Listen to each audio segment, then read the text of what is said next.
Muslimin muslimat yang dirahmati Allah, alhamdulillah summa alhamdulillah, kita dapatkan setinggi syukur pada Allah.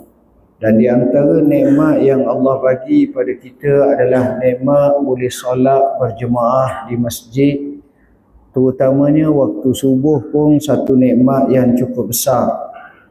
Nikmat solat berjemaah ini adalah nikmat yang jarang orang boleh buat dengan sesempurnanya sampai 5 kali sehari. Apatah lagi di masjid, apatah lagi di awal waktu, apatah lagi berjemaah dengan skala yang ramai. Berkata Al-A'mash, nama sebenarnya Sulaiman bin Mihran, bahawa dia ini bila dekat nak mati, dia sebut dia telah sembahyang berjemaah sejak 60 tahun tak pernah luput takbiratul ihram bersama imam. Mana 60 tahun tu tuan-tuan, artinya dia sembahyang awal waktu, dia sembahyang di masjid, dia sembahyang berjemaah, dia duduk di saf pertama, boleh jadi dia sembahyang dengan khusyuk. Tuan-tuan, cerita seperti ini ramai di kalangan orang-orang soleh seperti zaman dulu. Tapi zaman kita sebagaimana yang disebut dalam suratul Waqiah, sullatum minal awwalin wa qalilum minal akhirin. Orang macam ni zaman mutaakhir ni sikit. Kenapa? Kerana kita punya semangat kepada agama tak macam orang dulu. Orang dulu dia semangat agama. Kesungguhan itu luar biasa. Tadi saya sebut tentang Al-A'mash. Kalau kita baca apa yang dikatakan oleh Sa'id ibn al-Musayyib yang lahir tahun 15 Hijrah, dia sempat dengan Sayyidina Umar. Dia digelar sebagai Rawiyatu Umar. Dia digelar sebagai Sayyidut Tabi'in. Dia buat dua kenyataan. Kenyataan pertama, sejak 40 tahun aku sentiasa tak luput takbiratul ihram bersama imam di masjid Nabi. Kenyataannya yang kedua, beliau menyatakan sejak 20 tahun ketika mana Tok Bilal azan aku sudah ada dalam masjid. Kenapa? Kerana kesungguhan dan tekad serta azam yang tinggi. Tuan-tuan dan puan-puan yang dirahmati Allah, kerana itulah kita ambil semangat mereka ini, sekalipun kita tak setara dengan mereka. Mudah-mudahan itulah yang membangkit dan memotivasikan kita serta menjadi satu inspirasi ke arah kebaikan. Rasulullah sallallahu alaihi wasallam dalam catatan sejarah kami, baginda tak pernah tinggal solat berjemaah kecuali 17 rakaat. Nabi sakit selama hampir 2 minggu. Bermula pada akhir Safar tahun ke-11 Hijrah. Selepas dia pergi ziarah Baqi', dia sakit kepala. Dan sakit itu makin lama makin berat, kecuali hari terakhir Allah ringankan sikit, kemudian sakit, kemudian meninggal dunia atau wafat pada 12 Rabiul Awal dalam usia 63 tahun 4 hari. Mengikut riwayat, hari-hari terakhir Nabi masih sembahyang berjemaah. Bila dia tinggal sembahyang berjemaah, iaitu pada hari Khamis. Hari Khamis pagi subuh dia sembahyang berjemaah, asar zuhur sembahyang jemaah, asar sembahyang berjemaah, maghrib sembahyang jemaah, balik rumah nak sembahyang isyak, dia pesang. Kemudian sedar dia tanya orang sembahyang tak lagi, tak, tunggu dia. Lalu dia ambil air sembahyang, dia suruh mandi, mungkin panas sangat temperature dia.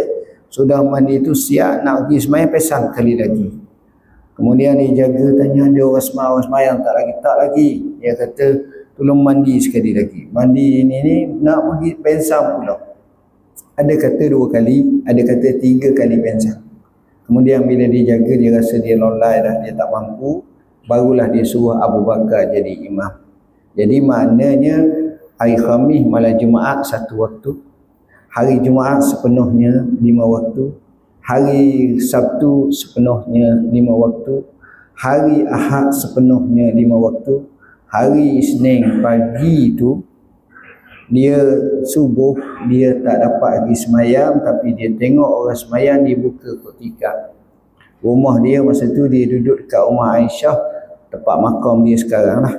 Bila dia buka tu, orang tengok muka dia, para sahabat paling, dan Nabi isyaratkan supaya teruskan. Kata seorang sahabat, itulah kali terakhir aku tengok wajah Nabi di muka bumi ini masa hidup. Jadi Nabi tinggal bermakna 17 rakaat. Waktu yang ditinggal sembahyang tu dengan uzur yang amat. Jadi kita sebagai orang Islam, biar kita ada tekad, kita nak solat berjemaah di mana sekalipun kita berada. Poin yang kedua yang saya ingin sampaikan pada hari ini adalah hari-hari terakhir ataupun kita kata minggu-minggu terakhir untuk kalender 2025. Bakinya kurang daripada 3 minggu, 2 minggu lebih sikit saja lagi. InsyaAllah kalau Allah panjangkan usia kita, kita akan dapat mengecapi 2026. Jadi tajuk yang kita nak ceramah pada pagi ini lebih kepada muhasabah. Tuan-tuan dan puan-puan yang dirahmati Allah, poin yang pertama yang saya nak ingatkan kepada kita semua adalah masa. Masa ni kita tengok apa kita kata tentang masa. 2025 kita rasa baru sahaja kita sambut. Kita ingat lagi awal 2025 atau akhir 2024. Tapi sekarang nak habis dah 2025, 2026. Masa tetap sama. 7 hari seminggu, 12 bulan setahun, 24 jam sehari, masa tetap sama. Tapi kita akan rasa zaman kita ni, masa ni disebut dalam tanda-tanda kiamat, taqarubuz zaman, masa tu dekat, pendek. Sebab itu orang akan sebut, sekejap je ya Allah, sekejap je masa. Nabi Allah Nuh alaihi salam hidup dalam banyak riwayat, ada kata 950 tahun, ada kata 1000 tahun, bahkan catatan kami ada juga sebut sampai 1200 tahun, ada kata 1300 tahun. Dia Nabi yang umur panjang. Maka ditanya kepada Nabi Nuh, ya Nabi Allah, kamu Allah bagi usia panjang 1000 lebih. Lama tak 1000 lebih tahun tu? Dia jawab apa? Dia kata 1000 tahun tu ibarat kita masuk rumah pintu depan, kita keluar pintu belakang. Zaman dulu pintu belakang dapur lah. Itu dia. Rumah kita pula sekarang buka 30, extend tambah lagi 10, 40. Besar benar lah. Panjang nak 70, tambah pula 20, rapat tanah jadi 80. Takat tu je. Rasa 80 kaki daripada depan ke belakang sampai 10 jam. Allah Ustaz melampau sejam. Apa benda ni? Setengah jam. Orang tak cakap. 2 minit je. Kecuali dia gaul lah, heret kaki, itu soal lain. Ni kita cakap orang sihat. Maka maknanya masa yang lama tu sekejap. Tuan-tuan tengok kita ni. Kadang-kadang kita nak tahu kita ni tua dan kita nak tahu masa kita sekejap ni mudah. Kita duduk PD ni, pergi makan kedai. Sedang makan kedai, mari kawan kita. Dia tengok kita atas bawah, kita tengok dia atas bawah. La ilaha illallah. Mak, dia kata, loh. Kawan masa jauh satu. Kita umur 67 tahun. Bermakna 60 tahun lepas kita kawan dia. 60 tahun. 60 tahun kita kawan. Maksudnya mula-mula kenal tu masa jauh satu. Kita ingat. Allah kata Allah. Dia kata Allah mah tua. Kita kata, muka aku tengok tua kau. Sebab 40 tahun dah tak temu, 50 tahun dah temu. Tapi temu selepas tu. Umur maknanya 60 tahun peristiwa jauh satu tu. Pertama, masing-masing kata tua. Hak ni kata dia tu. Kedua, dia pun ceritalah kisah masa sekolah dulu, makan, minum, jalan tu. Dia ingat tu jelas. Tapi dia rasa baru minggu lepas.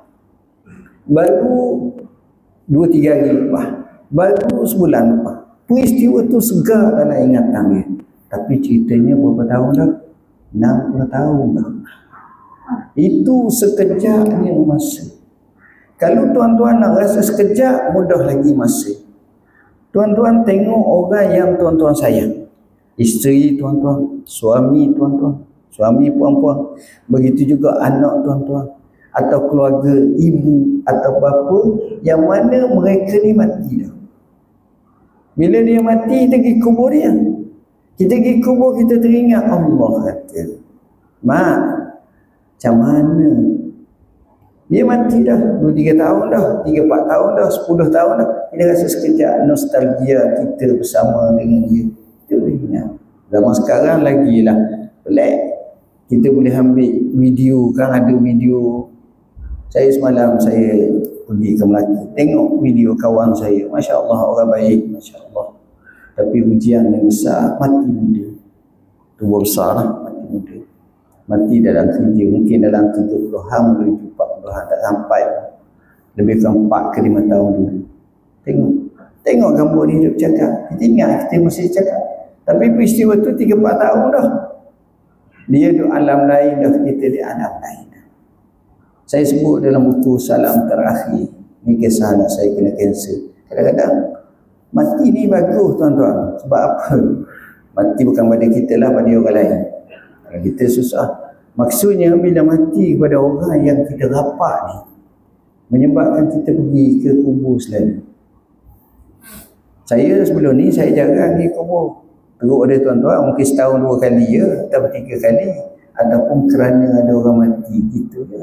Tapi bila anak kita sendiri mati, kita telah iltizam, lebih kurang seminggu sekali kita pergi. Seminggu sekali pergi. Bukan sedih pun, pergi. Dan sebenarnya betul, ingat kepada kita kematian. Baik, poin yang pertama bab masa ni ialah kita rasa masa ni sekejap je. Itu dia. Nombor 2, dalam bab masa ni, apa yang kita dapat ambil pengajaran dalam hidup kita. Jangan masa berlalu tak ada apa-apa pengajaran. Kita kena ambil pengajaran berkenaan dengan masa ni. Salah seorang yang terkenal dengan bijak, dia kalau orang nak jadi ahli politik, orang nak jadi pemimpin, kalau boleh baca sejarah bagaimana cara Sayyiduna Muawiyah takbir. Dia orang bijak. Ni orang panggil ahli siasah. Oh, pandai. Musuh jadi kawan. Kita kawan pun jadi musuh. Itu huru-hara kita. Dia bijak. Saya tak nak cerita tentang kebijakan. Sahabat lain bijak. Tapi nak cerita, ada orang tu memang orang panggil ngam. Faham maknanya? Masuk jadi. Cara dia takbir, cara dia tengok orang, cara dia bijak. Memang bijak. Boleh baca beberapa sisi-sisi. Abu Bakar, Umar, Osman tu tak sakira lah. Abu Bakar, Umar tu itu utama lah nak cerita. Satu hari, cerita banyak kisah-kisah pelik zaman dia. Salah satunya datang seorang orang kanan dia beritahu, ya Amirul Mukminin. Sayyidina Muawiyah ni dia jadi khalifah, dia jadi gubernur 20 tahun. Dia jadi khalifah pun 20 tahun.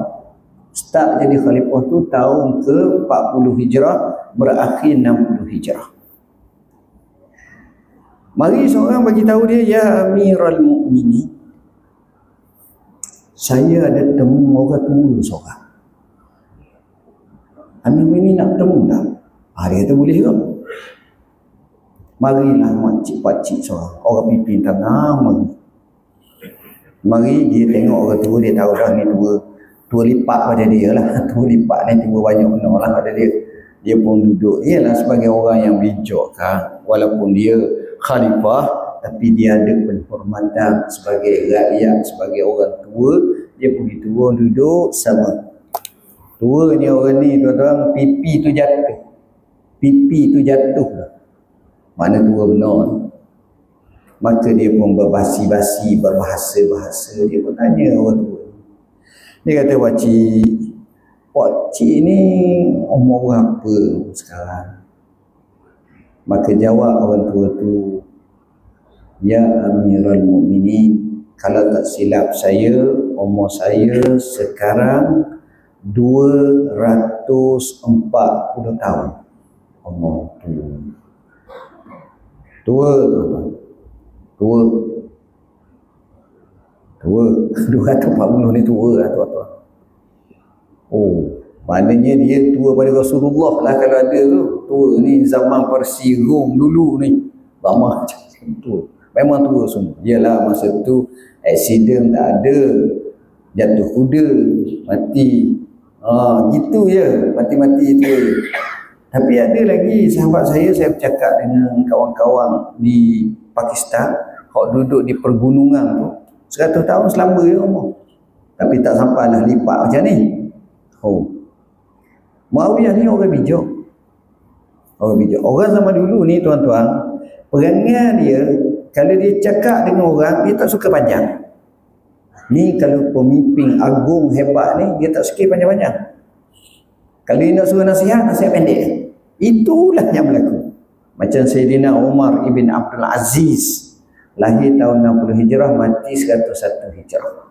Lebih kurang 40 tahun, 41 tahun mati. Jadi khalifah 2 tahun. Dia hantar surat kepada Al-Hasan Al-Basri.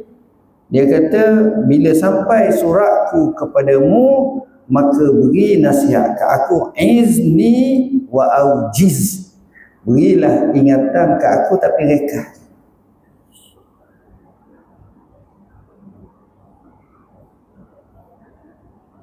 Tuan-tuan, kalau kita lah ambil kertas kajian sekarang 3 gelas dan ni khalifah, tu pendek lah tu. Apa kata Al-Hasan Al-Basri, salah seorang hakim hazihil ummah, orang bijak, orang yang pandai beri nasihat. Dia jawab apa? Dia jawab amma ba', selepas jawab salam, wassalam, amma ba', kata dia. Dia kata apa? La ta'si ataupun aksi hawaka. Wassalam. Mudah. Maknanya, derakakanlah kepada hawa nafsu. Kamu jangan ikut. Kita suruh ikut mana. Deraka pada hawa nafsumu, jaya. Cukup. Wassalam. Faham? Tuan-tuan, bila dah Muawiyah ni tanya dia, Muawiyah kata apa? Tuan guru, pakcik, sepanjang umur 240 tahun ni, boleh tak pakcik cerita satu je cerita yang menyebabkan kami dapat ambil ingatan? Pendek aja. Pakcik ni termenung lama, dia pun cakap. Dia kata, saya pernah satu ketika dulu dengar orang ceramah. Ceramah ni zaman dulu lagi, bukan sekarang. Semangat ceramah. Saya dengar orang ceramah. Seorang ni bijak semua ceramah. Ramai orang. Dia punya aura ceramah ni. Dalam ceramah dia kata apa? Dia kata, saudara-saudara sekalian, saudara-saudara sekalian, sehebat mana kamu pun, jawatan apa pun, kaya mana pun, keturunan apa pun, bila kamu mati, orang yang akan pikul mayatmu 4 orang. Tu ya. Aku nak ayat gitu. Aku nak bagi tahu kamu gitu. Mu mati, hak pikul mayatmu 4 orang. Melainkan tubuh berat sangat, tambahlah 2 orang lagi. 4 orang ni. Bila dengar macam itu, orang ramai ni dengar. Saya tengok dia memang hebat lah. Aura, dia punya pidato dia hebat. Saya pun balik hidup macam biasa. Selepas beberapa ketika, saya datang ke masjid. Bila datang ke masjid, saya tengok ada satu mayat. Kemudian saya tengok ada 3 orang. Jadi saya tak boleh lari dah. Dia kaedah dia, kalau ada 3 saya masuk, saya kenalah. Kena kepikul semua lah. Tak boleh awak lari tu. Jadi saya semayanglah orang mati. Sudah sembahyang saya pun terpaksa meniku mayat juga pergi kubur tanah. Ya Amiral Mukminin, Amirul Mukminin nak tahu siapa orang itu. Itulah dia penceramah yang hebat. Pak orang Allah. Lalu khalifah ni pun, Muawiyah ni orang yang hebat. Dia pun cakap, dia kata, pakcik, saya nak bagi offer kat pakcik. Apa pakcik nak? Allah, kalau kita mana-mana pemimpin cakap kita gitu, jangan beri jawapan. Paspung dulu bincang dengan bini kita. Kalau tak, kita salah minta mengamuk dia. Bapa minta sikit sangat gini-gini. Jangan. Meeting dengan tuanku ataupun Mr. President, Mr. Prime Minister, hak besar-besar ni, wahai orang kaya ni, tunggu dulu saya kena bincang dengan isteri saya. Baru saya boleh beri jawapan. Orang tua ni jawab, saya nak sekeping roti dan satu gelas air sejuk. Tu. Allah. Kurang-kurang sekilo emas. Megah khalifah. Tak, sekeping roti dengan segelas air. Kejut Muawiyah. Kalau kita nak kat sebatang, biar banyak sikit. Ni sekeping je. Lalu Muawiyah pun tanya, pakcik, kenapa nak sekeping je? Tak nak sebatang, dua batang, awak bekal ke apa? Dia tetap. Kenapa? Umur saya dah 240 tahun. Petangkan hidup hendak lagi dah tahu dah. Dia punya muhasabah diri dia. Sebab itu kita kata, apa yang kita nak bila usia kita macam ni, sebenarnya apa yang kita telah lakukan 2024, 2025. Ni nak habis dah ni, nak tengok juga sebelum masuk depan. Jadi kalau pakai lalu, payah. Kena tengok. Makanya bila kita suluh, kita tahu, Alhamdulillah 2025 saya dapat 2 kali pergi Mekah. Comel dah. Alhamdulillah 2025 saya dapat khatam Quran 2 kali. Alhamdulillah. Kita tak boleh lah nak lawan dengan orang-orang hebat. Dalam buku ni saya sebut bagaimana saya kata di buku 4 mazhab. Imam Abu Hanifah khatam Quran sebelum mati 7,000 kali. Jangan lawan lah dia. Potong 3 kosong tu. 70 kali pun okey dah. 7,000 kali tuan-tuan. Ni orang ni macam mana baca? Kita rasa macam tak logik. Mudah ya. Kalau tuan-tuan bayang Imam Syafi'i setiap hari sekali khatam Quran. Bulan Ramadan 2 kali sehari. Ini riwayat yang maksud dan riwayat yang masyhur. Dia khatam Quran macam tu. Baca Quran. Kalau setahun 360 hari, kalau hak tu pula ekstra 2 kali, maknanya dalam 400 sebulan setahun khatam. Itu Al-Qasar 400. Bermakna 10 tahun 4,000. 20 tahun 8,000. 40 tahun 16,000. Seolah-olah lah kalau kita matematik ada masa ni. Tu nak cerita maknanya sebab orang zaman dulu apa makna? Satu benda tuan-tuan. Barakatuz zaman, berkat masa.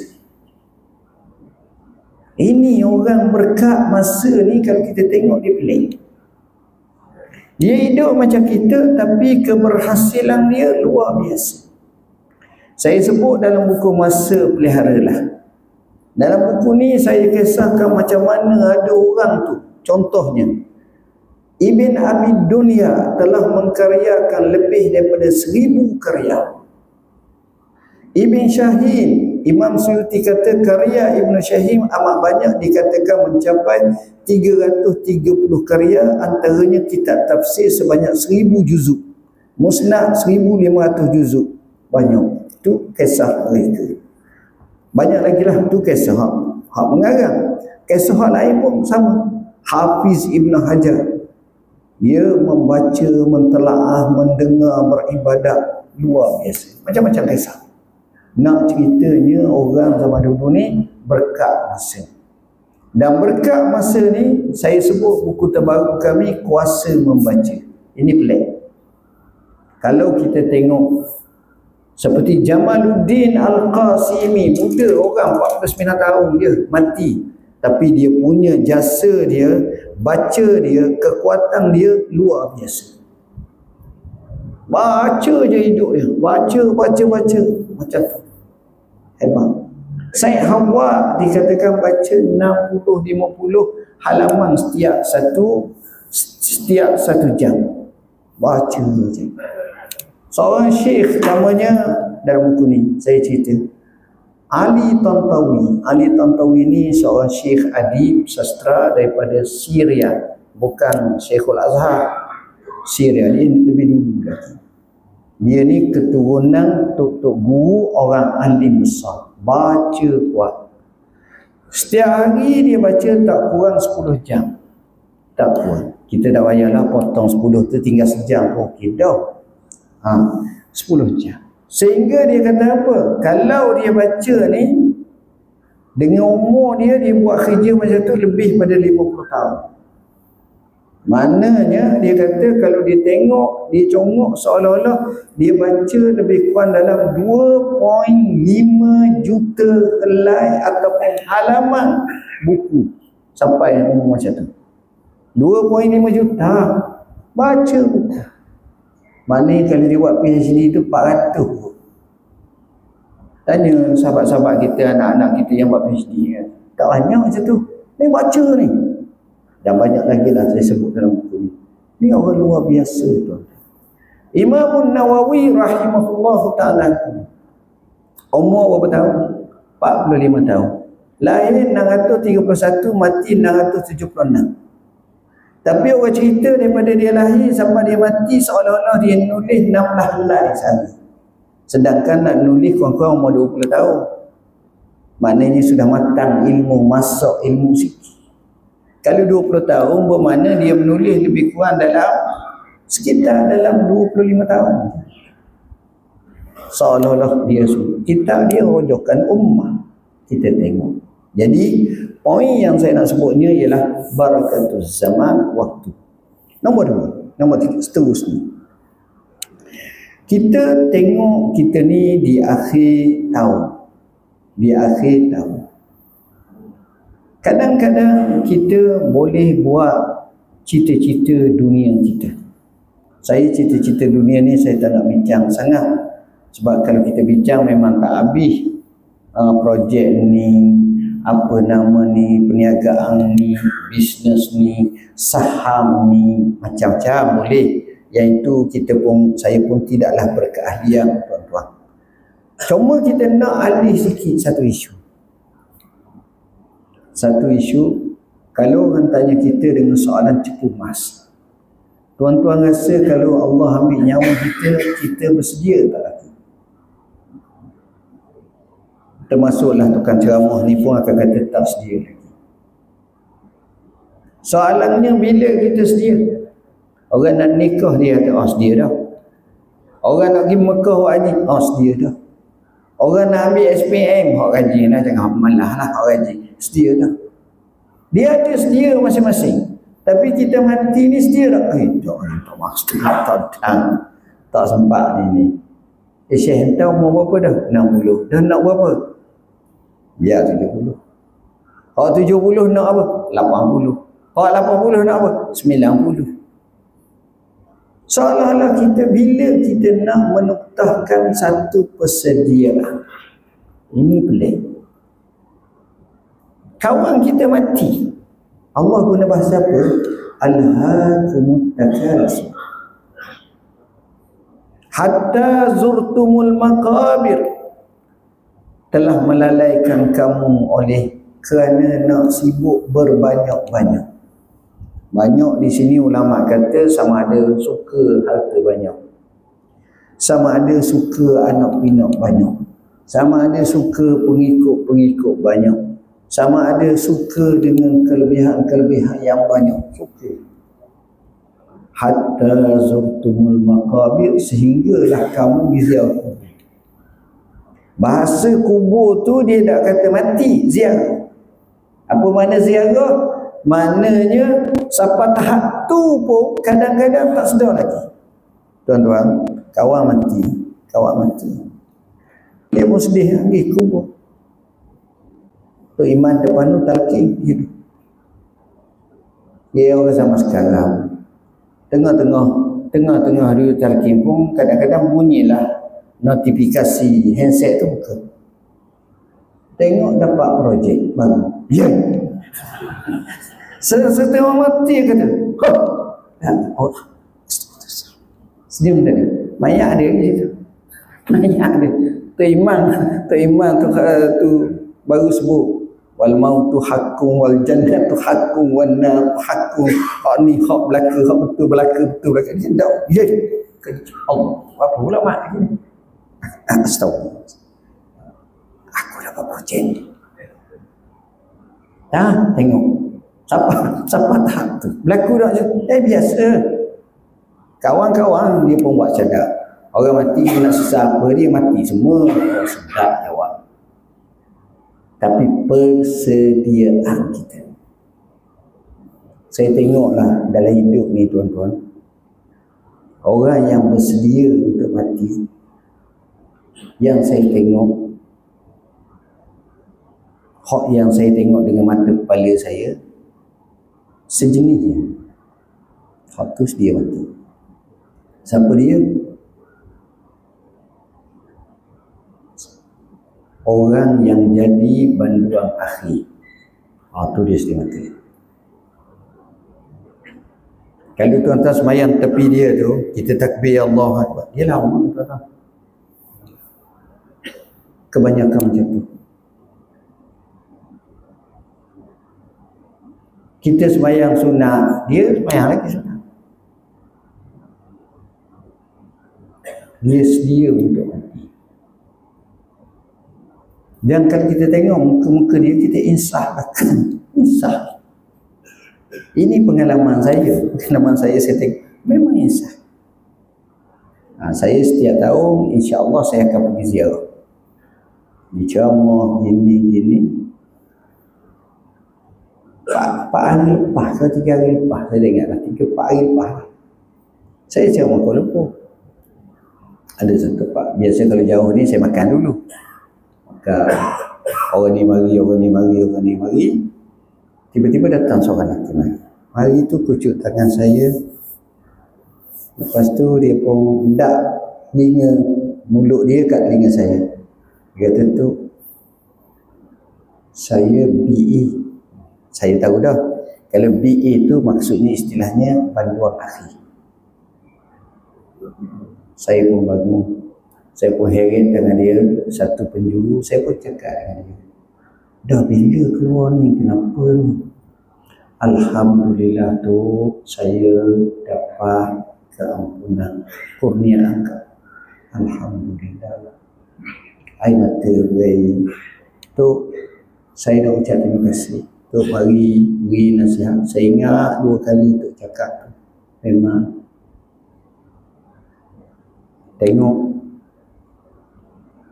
dia cerita dengan saya begini-begini, tapi saya tengok ni kaki semayang sekarang. Saya ngajar dengan semayang. Sama juga 2-3 tahun lepas saya temu juga. Itu di Selangor. Sudah ceramah saya temu balik. Siapa kat luar pintu tu mari seorang. Assalamualaikum tu. Apa sama? Ni cakap salah. Senyum peluk saya. Saya kata siapa? Lan tu. Ni banyak Lan je. Tak tahulah Ruslan ke Maslan ke apa benda Lan. Oh Lan. Lan. Siapa Lan? Lan. BE tu banduan akhir. Allah Lan. Kata dah bila keluar. Dia pun cerita. Kemudian Saya ni jadi kadang-kadang nakal juga tanya, dah lihat ni apa? Dah tu. Dah kata, minta maaf lah ustaz nak tanya. Yang buat semua ke tak? Takut kena punyanya. Tak tu saya buat semua. Sudah dah ingat aku lah. Saya buat semua. Dah berapa tahun? Kat 20 tahun. 20 tahun lebih. Umur kat 50 lah sekarang. Tapi saya tengok kaki masjid. Kaki masjid. Semayang. Benda-benda macam ini tuan-tuan, dia mari seolah-olah kata mati hidup semula. Kita juga kena selesai hidup kita ni dengan sini. Saya mari di masjid ni. Saya ingat lagi masjid ni. Saya tak tahu tuan kita ni ada ke tak tahu kata. Saya tak ingat. Sini. Saya cerita tentang anak saya kena kanser. Kanser ni ramai orang kena lah ni tuan-tuan. Jangan main. 2 hari lepas saya pergi ke Melaka. Datang seorang cerita. Ni, dalam masjid ni lah. Bila saya sudah balik nak ceramah tu, balik tu. Maknanya kalau ni cuti setahun, bekas tahun, kat 2 tahun lepas lapuk kita tu. Suami isteri dua-dua kanser, cakap, mari masjid. Saya tak tahu hidup ke tak, tapi biasanya payahlah nak hidup. Tapi nak ceritanya, tengok orang buat persediaan. Kita bila nak buat persediaan? Poin yang saya nak sebutnya ialah kita tidak akan berubah kalau kita tidak mengubah diri kita. Allah menyebut innallaha la yughayyiru ma biqaumin hatta yughayyiru ma bi anfusihim. Sepatutnya kena ceramah tajuk ni ya. Sesungguhnya Allah tak mengubah satu kaum melainkan mereka ubah mereka sendiri. Pertama, kenapa dia sebut kaum? Kenapa dia tak sebut individu? Individu pun sama. Tapi kenapa sebut kaum? Sebab hebat gedebel seorang pun tak jadi. Dia kena ramah. Perubahan ni dia perlu kepada semua. Jepun tuan-tuan. Contoh. Jepun 1945 September 2 bom jatuh. Hiroshima dan Nagasaki. Ada kata satu tempat 300,000, satu tempat 70,000 orang mati. Akad dia putih terpaksa ikut perjanjian antarabangsa, tak boleh bina tentera, tak boleh bina peluru-peluru ni dengan kawalan ketat yang kuat. Dan dia terpaksa patuh. Tapi hanya 40 tahun. 40 tahun. Dia menjadi gergasi ekonomi. Lain masyarakat dia ni. Masyarakat dia nombor satu yang saya perhati, dia jaga masa. Jaga masa. Kuat jaga masa. Orang Jepun kuat jaga masa. Apa yang Jepun pun tahun lepas, tahun 2 tahun lepas, tak ingat tau. Kita, style kita lah. Syekh bertiak kat arena makan. Kita pergi makan. Cara kita duduk makan. Saya dah berhati orang Jepun. Pertama, dia makan sorang-sorang. Dan sikit makan 2. Makan sekeluarga tu jarang. Tengok, 2 gitu. Saya duduk ni, dalam setengah jam ni, dia dalam 8 orang lah. Pergi mari, pergi makan, pergi makan, pergi makan. Oh, laju. Kita orang laju sikit boleh tahan bawa kereta je. Motor laju lah. Orang lain tak, orang tu boleh laju. Tengok. Dia jaga masa. Saya sebut. Dan Jepun ni, dia ni suka baca. Ni saya sebut. Dalam catatan kami, kita katakan orang Jepun ni, dia punya bacaan dia ni lebih kurang dalam 40 buah buku setahun. Saya sebut. Malaysia berapa besar? Malaysia lebih kurang dalam 2 buah buku setahun. 2 buah buku tu kalau kita tengok pecahan dia 77.4% surat khabar. Zaman sekarang tak ada Facebook Facebook. WhatsApp. 3% majalah, 3% buku, 1.6% komen. Ni catatan rasmi. Di Jepun Sejak zaman terokaya pada era Edo 1603 sehingga 1868, 200 tahun, sehingga sistem sekolah moden Meiji Jepun membina tradisi literasi hampir menyeluruh.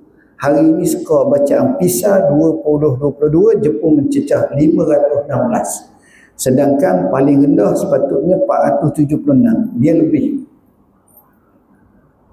Tapi tinjauan kebangsaan 2024 oleh agensi hal ehwal budaya menunjukkan cabaran baru. 62.6% rakyat Jepun tidak membaca satu buku pun sebulan.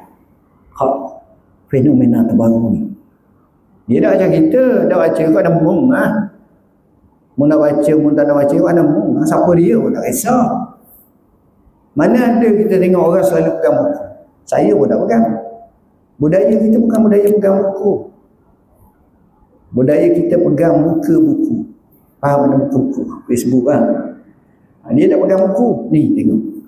Bila dapatan itu menunjukkan kekurangan, kerajaan bertindak melalui kempen Yamiyasui Hon, buku mesra pembaca. Apa dia buat? Tradisi panjang ditambah dasar sokongan menjelaskan sumbangan sektor penerbitan lebih 12% jodoh buku dunia yang baru. Buat. Maknanya kerajaan dia bertindak. Kita tak kisah. Bahaya dia. Ni. Salah satu negara yang menghancurkan rakyatnya ialah dia ada beberapa siasat. Ini bukan Malaysia lah. Siasat dia yang pertama, dia mempaperkedanakan rakyat dia. Dia melaparkan rakyat dia. Dia membodohkan rakyat dia. Dia buat. Jadi rakyat hak cari seorang dua tu hak terlepas. Padahal dia bodoh mereka. Jadi apa cakap? Oh, you. Saya nyatakan Abu Muhammad Al-Jawlani. Kecil bukunya. Dan kita ada buat dalam tambahan kita yang terbaru. Dia ni tuan-tuan pelik. Ajaib. Min ujubatiz zaman. Saat Syria, hati saya sayang sangat kat Syria sebab saya pernah belajar situ, buat master. Saat Syria di zaman Hafiz Assad dan Bashar Assad. Syria ni tuan-tuan, kalau kita pergi negeri dia tu, masa saya pergi tahun 94 macam dia tahun 1979-78 gitu. 20 tahun ke belakang daripada Malaysia. Maknanya kalau kita pergi tu, kita teringat zaman kita 20 tahun kemudian. Lepas tu, sebelum tu, sampai tahap tu. Rakyat takut. Semua takut. Tak berani. Tua tak berani, ulama tak berani, ustaz tak berani, pensyarah tak berani, doktor tak berani. Keberanian hanya kena tutup mulut. Zik. Presiden ni, dia cerita di PBB ni orang cakap cara fakta lah, orang cakap bodoh gitu, pakai ikut nafsu. Tak, dia ada bacaan teks. Rejim bunuh rakyat Syria hanya 10 tahun, lebih kurang, lebih pada 1 juta. Masuk penjara lebih daripada 1 juta ataupun lebih. Yang kena seksa, yang kena ni parah. Dan lebih teruk lagi, kadang-kadang ya Allah, Allah uji. Yang keluar negara lebih kurang dalam 14 juta. Banyak. Dekat 1/3, 1/4 rakyat dia. Malaysia apa ramai? Jordan. Saya pernah pergi ke kamp pelayan. Sedih tuan-tuan. Sebab itu bagi saya, kalau kita balik rumah kita terbakar habis semua sekali itu, lebih baik lagi daripada kita jadi pelarian. Sampai tahap tu. Dahsyat. Dia cerita. Oh, hebat. Datuk ni cerita macam mana. Nak masuk kota Damsyik ambil masa 11 hari saja. bermula 27 November 2024 dan 8 Disember 2024 ini. Baru 2-3 hari lepas, 5 hari lepas, cukup setahun. Dia panggil rakyat dia keluar semua. Kita sambut. Satu, dia panggil apa? Dia panggil Udwan, menolak ni. Dia apa dia buat? Semayang subuh berjemaah paling ramai. Allah, semua tu. Pengalaman macam ni dulu di Syria haram semayang subuh berjemaah. Seorang dua je boleh lah. Kalau nampak orang muda orang ni. Sebab itu dalam file tu saya ada buat, selain buku ni ada 3 lagi buku, tapi 2 lagi tapi tak cetak lah. Yang satu tu 600 muka surat, yang satu lagi tu lebih kurang 50 muka surat ke apa lebih lah. Dalam buku tu kita cerita ada seorang tu dia dapat keluar daripada penjara bila jatuh. Kesalahannya apa? Semayang subuh berjemaah. Ni dalam faham dia tu ni. Kesalahan apa? Semayang subuh berjemaah. Dah ke huru hara. Siapa tahu tu. Hari ni zalim. Saya pergi sebelum jatuh. Sebulan tak nampak riak apa-apa. Kawan saya pergi pula selepas jatuh 2 bulan. Beza lalu raya. Nak masuk tu sakau. Faham mana sakau? Tuan-tuan tak faham mana sakau kan? Sakau. Maknanya hak ni risuah, hak ni ambil duit, hak ni ambil. Nak masuk tu. Pemandu dia bagi ni. Sepak checkpoint bagi duit ni. Selepas jatuh, tuan-tuan tahu. Nak bagi duit. Ma'azallah. Iyazambillah. Orang lebih kurang sama. Takut lalu. Tak berani. Tengok tuan-tuan. Jadi ni menginsafkan kita. Jadi sebab itu saya kata dalam hidup kita ni, kita kalau boleh jadikan idola. Cari orang yang boleh kita jadi idola. Yang paling baik sekali atas muka bumi tak ada orang lain dah. Rasulullah SAW. Buku ni saya cerita buat Rasulullah. Dan sekarang kita sedang buat kedua sirah Nabi. Iaitu 700 muka surat 2 jilid. Dalam ongoing cetak. Rupa-rupanya bila kita kaji Rasulullah ni memang betul lah. Dia ni bukan sekadar untuk selamat kita api akhirat, api dunia pun diselamat. Orang ikut Nabi ni bahagia tuan-tuan. Orang ikut Nabi ni cemerlang. Tuan-tuan duk belajar PhD, pandai ni kadang gitu je. Sahabat Nabi dia tak ada pun, tapi dia belajar dengan Rasulullah. 2 superpower dunia jatuh, Rom, Parsi. Kau tengok Rom, Parsi itu macam Rasulullah? Tak. Dia ada pedang, dia ada senjata yang hebat, dua-dua. Dan kalau kita baca sejarah satu persatu, saya ingat masa Datuk kerja dengan Kagak dulu, ada buku. Tapi bila kita explore buku berkenaan peperangan Rasulullah, pelik yang amat sangat. Dia hebat. Bukan dia saja, tentera Islam, peperangan Nahawat, kita pun jangan dengar. Peperangan Qadisiyah, peperangan Yarmouk. Oh, ini peperangan tuan-tuan. Ratus ribu. Tapi tengok kehebatan tentera Islam. Kenapa? Siapa sifu murabbi? Rasulullah SAW. Mereka buat apa tuan-tuan? Mereka ni kaki semayang. Tiap-tiap malam semayang. Bil-laili ruhbanun wa bin-nahari busan. Waktu malam macam pendeta rahib kita. Laporan kepada kerajaan Rom bila tengok orang Islam hebat. Apa yang dia buat? Hati mereka ni hati bersih. Saya sebut dalam buku Minhaj al-Abidin ila Jannati Rabbil Alamin. Buku ni karya terakhir Imam Ghazali sebelum dia wafat. Dia meninggal dunia 505 Hijrah, buku ni siap 504 Hijrah. Lebih dulu dan lebih akhirlah terakhir berbanding dengan Ihya Ulumuddin, Ayyuhal Wala, kitab-kitab lain. Maknanya mereka jaga.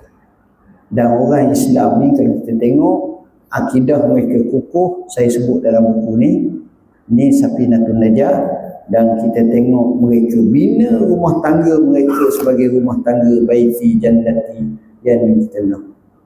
Dan mereka budayakan hidup mereka dengan budaya sedekah. Bagus.